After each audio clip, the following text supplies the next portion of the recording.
The call came on a Tuesday morning in February, when the sky over Vancouver was the color of old concrete and the rain hadn't stopped for 11 days straight. I was sitting at my kitchen table with a cup of coffee I hadn't touched, staring at the water running down the window glass, when my phone buzzed against the wood. A number I didn't recognize, a 604 area code, but not one I knew. I almost didn't answer. "Mr. Calloway?" The voice was professional, measured. "A woman. This is Patricia Nguyen, from Ashford and Nguyen Legal. I'm calling regarding the estate of Catherine Calloway." I set down my coffee cup very carefully. Catherine had been gone for 2 years by then. 2 years, 3 months, and I knew because I counted 16 days. And not once in that time had my daughter spoken a single word to me. "Mr. Calloway, are you there?" "Yes," I said. "I'm here. We need you to come in. There are documents your wife left that are to be read in person, in the presence of both yourself and your daughter. I've already contacted Diane. She's agreed to attend." I almost laughed at that. Diane had agreed, as if sitting in the same room as her father after 2 years of silence was something she had simply agreed to, like a dentist appointment, or a meeting she could reschedule if something better came up. "When?" I asked. "Thursday, 10 o'clock, if that works for you." It worked. I had nowhere else to be. I was 63 years old, retired 18 months early from a civil engineering firm I'd spent 27 years building, and my days had a kind of hollow structure to them. Now coffee, a walk along the seawall if the rain permitted, lunch alone, evenings with books I couldn't concentrate on. I had agreed to early retirement not because I wanted it, but because the alternative had been something I still couldn't bring myself to name out loud. Thursday came cold and clear, the rain finally gone, the mountains sharp against a blue sky the way they get in late winter when the air has been washed completely clean. I drove to the office on West Georgia, found parking 2 blocks away, and sat in my car for 10 minutes before I went in. I told myself I was breathing. I was also preparing. Not for the documents. I had a reasonable idea of what Catherine had left behind, though the specifics had been handled by Patricia Nguyen, without my involvement, per Catherine's very specific instructions. I was preparing for Diane. She was already there when I walked in. She was sitting in one of the chairs outside the conference room, her coat still on, her hands folded in her lap. She was 41 now. She had her mother's dark hair, and her mother's way of holding herself very still when she was angry, like stillness itself was a form of control. She looked up when she heard me come through the glass door. She didn't stand. She didn't smile. She looked at me the way you look at someone you've already decided about. "Diane," I said. "Dad." Just the word, nothing attached to it. We sat in the waiting area together for 4 minutes without speaking.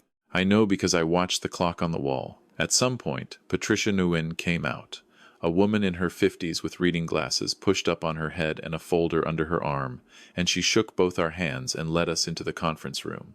There was a table, 2 chairs across from each other, a window looking out at the street below, a glass of water in front of each seat. I sat on one side, Diane sat on the other. Patricia sat at the head. "Thank you both for coming," Patricia said. "I know this isn't easy, and I want to acknowledge that before we begin." Catherine was very deliberate about these instructions. She asked that this meeting take place no sooner than 24 months after her passing, and that both of you be present before anything was read or distributed. I've honored that timeline. Diane was looking at the table. "There are 2 components," Patricia continued. "The first is the formal disposition of the estate. The second is a personal letter Catherine wrote, which she asked me to read aloud. In her words, and I'm quoting her directly here, she said, 'Don't let either of them leave until they've heard every word.'" Something moved across Diane's face, something small and quick that she closed off immediately. "The estate," Patricia began. "I won't pretend the numbers didn't matter. After everything that happened after the early retirement, the legal costs, the 18 months of living on savings that were never meant to carry me this far alone, the numbers mattered." Catherine had been a senior project manager at a Vancouver development company for 22 years. She had been careful with money in ways I had never fully appreciated until she was gone. The estate totaled just over $2.4 million, including the house we had owned jointly, which had been sold 14 months earlier at my request because I couldn't stay there. Patricia explained that Catherine had divided the estate. Diane would receive the investment accounts, valued at approximately $1.6 million. I would receive the remainder life insurance proceeds and a separate account Catherine had maintained independently totaling $800,000. Diane's expression didn't change. She had known, I suspected, that she was named as a primary beneficiary. She had not known about my portion. "That's it?" Diane said, quietly. "For the financial disposition, yes," Patricia said. "But now I'd like to read the letter." Diane sat back slightly. "How long is it?" 14 pages. A silence. "Catherine wrote it over several weeks," Patricia said. "She asked that it be read completely, without interruption, before either of you responds." She paused. "Do you both agree to that?" I nodded. After a moment, so did Diane. Patricia opened the folder, put on her reading glasses, and began. "I don't know what day you're reading this." I tried to imagine it, the two of you sitting across from each other in some office, not looking at each other, both of you certain you understand exactly what happened and exactly who was wrong. I know you both well enough to know that's how it will go. I need you to know that I'm not writing this to assign blame. I'm writing it because I made a choice 6 years ago that set everything in motion, and neither of you has ever known the full truth of it. That's my fault. I've lived with it. And I've decided that whatever time I had left, and by the time you hear this, you'll know it wasn't as much as any of us wanted. I wasn't going to let it end with this silence between you. So I'm going to tell you what actually happened. All of it. And then you can decide what to do with it. I looked at the window. Outside, a bus went past. Someone on the street below was walking a dog, a yellow lab, pulling hard at its leash. Patricia kept reading. This is what Catherine's letter said. "In the spring 6 years ago, I had been nominated for a major infrastructure contract, the largest of my career, a bid my firm had spent 18 months preparing. It was, by any measure, the thing I had worked toward for nearly 3 decades. The committee was meeting in Calgary. I flew out on a Wednesday, had dinner with colleagues, came back Thursday night. What Catherine knew, and what I did not know she knew, was that one of the other firms bidding on that contract had submitted falsified geological survey data. Data that, if the contract had been awarded on its merits, would have disqualified them immediately. She knew because someone inside that firm had come to her, not to me, not to the regulatory body, but to Catherine, because they trusted her and because they were afraid. Catherine had done something with that information that I didn't know about for 6 years. She had made a call to a contact at the Provincial Review Board. Anonymously, she said in the letter. She had reported the falsified data and asked them to look into it quietly before the contract was awarded. It had not gone quietly. The review board had opened a full investigation. My firm had been caught in it, not because we had done anything wrong, but because we were the leading bid, and the investigation had frozen all contract proceedings for 7 months. 7 months during which the momentum we had built collapsed, during which 2 junior partners left, during which I had worked 18-hour days trying to hold things together and had, by my own admission, become someone my family barely recognized. During those 7 months, I had said things to Catherine I have never been able to take back. I had accused her of not understanding the pressure I was under. I had accused her of pulling away. I had, on one night I will carry with me to the end, told her that she was the one person who was supposed to be in my corner, and she couldn't even manage that. She had not told me, then, what she had done, why she had done it. She had simply absorbed it. The investigation eventually cleared my firm entirely. We were awarded the contract 9 months later than planned. I had called it the worst year of my professional life, and moved on. Catherine had said nothing. What I didn't know what the letter told me now, in Patricia Nguyen's steady, careful voice, was that Catherine had been diagnosed with ovarian cancer 4 months before she made that call to the review board. Stage 2, caught early, treatable, the doctors had said. She had gone to her first appointment alone. She had not told me because the contract bid was in its final phase, and she had decided, on her own, in a waiting room in a Vancouver cancer center, that she was not going to add to my load. She had also decided something else. If she was sick, if there was a chance, even a small one, that things might not go the way the doctors hoped, she was not going to let a fraudulent company steal the thing I had spent my life building. She was not going to let that happen and say nothing. So she had made the call. She had done it because she loved me. And then she had said nothing, because telling me would have meant telling me about the cancer. And she wasn't ready. By the time she was ready, by the time she told me about her diagnosis, 8 months after that first appointment, I had already spent most of the previous year treating her like a stranger in her own home. Patricia paused. She took a sip of water. Diane was completely still across the table. I found that I could not look at my daughter. I was looking at my hands, which were flat on the table, which were the hands of a 63-year-old man who had built bridges and overpasses, and had not, apparently, been able to see what was directly in front of him. Patricia continued, I'm not telling you this so that you'll blame your father, Diane. I need you to understand that. What happened next, the distance, the silence, the way things fell apart between the three of us. I take responsibility for that. I should have told him. I chose not to, and I chose not to tell you either, because I didn't want you to carry it. But here is what I need you to know about your father. When I finally told him I was sick, when he found out about the diagnosis and understood that I had kept it from him for almost a year, he didn't leave. He didn't withdraw. He sat down at the kitchen table, the same table where we'd had 100 arguments that year, and he held my hand, and he said, Tell me what you need. That's who your father is, Diane. That is the man I married, not the man you saw during the worst year of his professional life, under pressures that were partly my doing, in the dark about things he should have known. The real man, the one who showed up. Diane made a sound, very small. I looked up. She was pressing her fingers against her mouth. Patricia kept reading. The cancer had gone to stage 3 by the year I retired. The treatment was harder. I had left the firm not because I chose to, but because Catherine needed someone home, and I was the one who could arrange it. And I had arranged it without telling anyone why, because Catherine had asked me not to. She didn't want colleagues sending casseroles. She didn't want Diane adjusting her life in Calgary, where she'd been living then, disrupting a new job and a new relationship to come back to Vancouver and watch her mother get sick. So I had told Diane I was taking early retirement, that the industry was changing, that I was tired.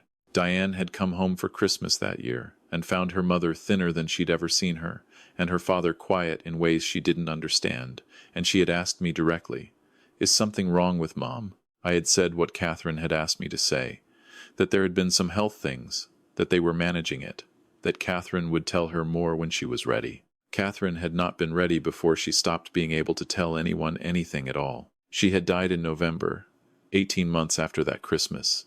Diane had been there. I had been there. The three of us had been in that house together for the final 6 weeks, and for 6 weeks Diane had watched her father sit at her mother's bedside and hold her hand, and she had still not known. None of us had spoken about the year that had broken things. Not really, not clearly, and when Catherine died, Diane had held all of that unspoken confusion and grief and turned it into something she could hold on to. She had decided her father was responsible, not for the cancer. She wasn't irrational, but for the year Catherine had been sick and I hadn't known, for the arguments she'd heard about, for the fact that her mother had kept a secret that had clearly been a burden. And the only explanation Diane could construct was that I had been the kind of husband her mother couldn't trust with the truth. She had said it to me at the funeral, not loudly, just the two of us, by the car, after.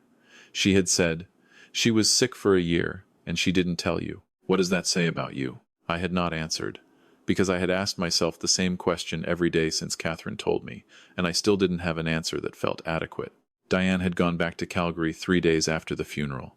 She had called twice in the following month, brief and careful calls that felt like someone testing ice before deciding not to cross. And then she had stopped calling, and I had not known how to start. 2 years, 3 months, 16 days. I'm asking you both to do something hard, Catherine's letter continued. I'm asking you to take what I've just told you and hold it for a moment before you react. I know that's not easy. I know you're sitting in that room right now and everything feels very large. Diane, your father didn't fail me. I made choices that protected him and protected you, because that's what I do, and I would make them again. But I made them alone when I shouldn't have. That's on me, not him. He was left in the dark by the person who was supposed to be his partner, and he still showed up every single day when it mattered. Douglas, stop carrying the year before I told you. You've been carrying it since the day I told you about the diagnosis. I know you have. Because that's what you do. You decided that year was proof of something about you, and you've been punishing yourself ever since. It wasn't proof. It was a hard year. We had a lot of good ones. What I want, the thing I am asking for, from wherever I am while you're reading this, is for the two of you to leave that office together. Not fixed. I'm not naive enough to ask for fixed. Just together. just in the same direction. The money is practical. The money is me making sure that your father, who left his career early to sit beside me, doesn't spend his 60s counting what he has left. And it's me making sure that you, Diane, have the foundation to build the life you've been circling for 3 years. But the letter is what matters. The letter is what I actually want to leave you. I love you both more than you know how to receive. I always have. Catherine. Patricia closed the folder. The room was very quiet. I was looking at my hands again. I became aware, after a moment, that I was crying not dramatically, not in the way that demands attention, just the way water finds its way out of things when there's been too much pressure for too long. I didn't try to stop it. I was 63 years old, and my wife had just spoken to me from 2 years past her death, and she had been smarter and more deliberate and more loving than I had managed to understand while she was alive. I heard Diane push back her chair. I thought she was leaving. She wasn't leaving. She came around the table and she sat down in the chair next to mine, not across from me, and she didn't say anything for a long moment. Neither did I. Patricia Nguyen had the good grace to find something to look at outside the window. I didn't know, Diane said finally. Her voice was different. The careful flatness was gone. She sounded like herself, like the version of her I remembered from before, from the daughter who used to call me on Sunday afternoons to argue about hockey and ask for advice she pretended not to want. I didn't know she'd been sick that long. She didn't want you to worry, I said. She didn't want either of us to worry. A pause. That was so her. Yeah, I said. It was. Diane looked at the folder on the table. She wrote 14 pages. She had things to say. She always did. Diane's voice broke slightly on the last word, and she pressed her hand over her eyes for a moment, and I reached over and put my hand on her arm the way I used to when she was young and had fallen off her bike or been excluded from something at school, the specific father gesture that I hadn't been sure. Until that moment, I was still allowed. She didn't move away. We sat there for a while. The sun had shifted and was coming through the window at an angle now, long and pale, the kind of winter light that Vancouver saves for the days it's trying to apologize for all the gray. I have some things to figure out, Diane said eventually. I need time. I know, I said. I'm not asking for anything today. I'm not saying I'm still angry. I know that too. She looked at me. Really looked. The way she hadn't since she walked in. She had her mother's eyes, dark brown with that slight uptilt at the corners. And right now they looked tired and young at the same time. The way grief makes people look. She did all of this on purpose, Diane said.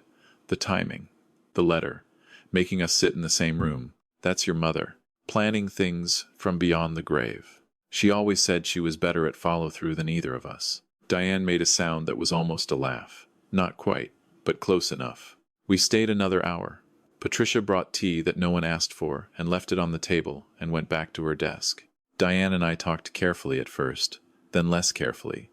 The way you walk onto ice you're not sure about until you've taken enough steps to trust it. We talked about the house, which she hadn't seen since the sale. We talked about her job, which had changed since Calgary. We talked about small things that were really large things in the way that conversations between people with unfinished business always work. At one point she asked me what I'd been doing for the past 2 years. I told her the truth, that I'd been walking, mostly, that I'd taken up woodworking, badly, that I had a neighbor named Gerald who was 81 and had once been a fisherman up near Prince Rupert, and we played cribbage on Wednesday nights, and it turned out that was more sustaining than I would have predicted. She smiled at that. An actual smile. Her mother's smile, the one that starts slow on one side. Gerald, she said. He cheats, I said. He's been cheating since last March, and I let him because he's 81. Mom would have liked Gerald. Mom would have beaten Gerald and not let him forget it. This time it was a real laugh, and then she was crying again, and I was, and Patricia Nguyen was very busy with something at her desk, and the winter light came through the window and lay across the table where Catherine had asked us both to sit. We left together. Not fixed. She was right. Catherine was always right, not fixed. There are no shortcuts through 2 years of silence, and there's no document, however carefully written, that undoes the specific loneliness of grieving separately. Diane had her own version of the last years. I had mine. We were going to have to learn each other's versions slowly, the way you learn a language in a country you've actually moved to by living inside it, making mistakes, trying again. But together. Outside on the street, We stood on the sidewalk for a moment in that clear February air. The mountains were still visible to the north, white above the tree line, the kind of permanent landmark that Vancouverites take for granted until they go somewhere flat and realize how much they needed them. "I'm in town until Sunday," Diane said. "I know a place for dinner," I said. Catherine would have approved. It's not fancy. She hated fancy. She did. Diane pulled her coat a little tighter. "Thursday?" "Thursday works." She nodded. She started toward her car, then stopped and turned back. "To Dad." "Yeah, I'm glad she wrote the letter." "Me too," I said. "Me too." I watched her walk away down West Georgia, her coat dark against the pale winter light, and I stood there for a moment longer than I needed to, just breathing the cold, clean air of a city that had been my home for 35 years, that I had almost left twice in the last 2 years, that looked the same today as it had yesterday but felt entirely different. Catherine had once told me, early in our marriage, that the bravest thing a person could do was stay. Not in the face of danger. She had no patience for that kind of bravery, the kind people put on plaques, the quiet kind, staying in a conversation that wants to end, staying in a relationship when staying is harder than leaving, staying in a room with the truth even when the truth is uncomfortable and long. She had stayed. She had done it carrying things I didn't know about, in pain I hadn't been permitted to share, with a love that turned out to be more organized and more far-sighted than anything I had been capable of in return. And then, after she was gone, she had found a way to stay a little longer. 14 pages. She had always had more to say than any of us could keep up with. I used to tease her about it, the lists, the plans, the careful thinking through of every possible outcome. I used to say she was preparing for scenarios that would never happen. She was preparing for this one. I walked back to my car. The mountains were still there, white and patient, the way they always are. I sat in the driver's seat for a moment, and I said, out loud, to no one and to her, 14 pages. Catherine, that was a lot. I could almost hear her answer. You needed all 14. I started the car and drove home. There's something I've come to believe, in the years since, about the kind of silence that grows between people who love each other. It doesn't start as silence. It starts as a small thing left unsaid, a decision made alone that seemed kinder than the alternative, a truth held back because the timing wasn't right, a fear too heavy to hand to someone else. And then it grows, the way all unattended things grow, until you look up one day and the silence has become the whole landscape, and you can't remember what it looked like before. Catherine knew that. She knew it, and she tried to hold it at bay the only way she could. She made a plan. She wrote 14 pages. She asked a lawyer to keep them for 2 years, and then call her husband and her daughter and sit them in a room until they'd heard every word. It's not the way any of us would have chosen to have the conversation. But I've learned, at 63, not to be too particular about the form that grace takes when it arrives. It doesn't always come when you're ready. It doesn't always come in the shape you expected. Sometimes it comes from a folder on a table in a lawyer's office on West Georgia, in the voice of a woman who planned for everything, including her own absence. The things we leave behind are the truest version of what we believed.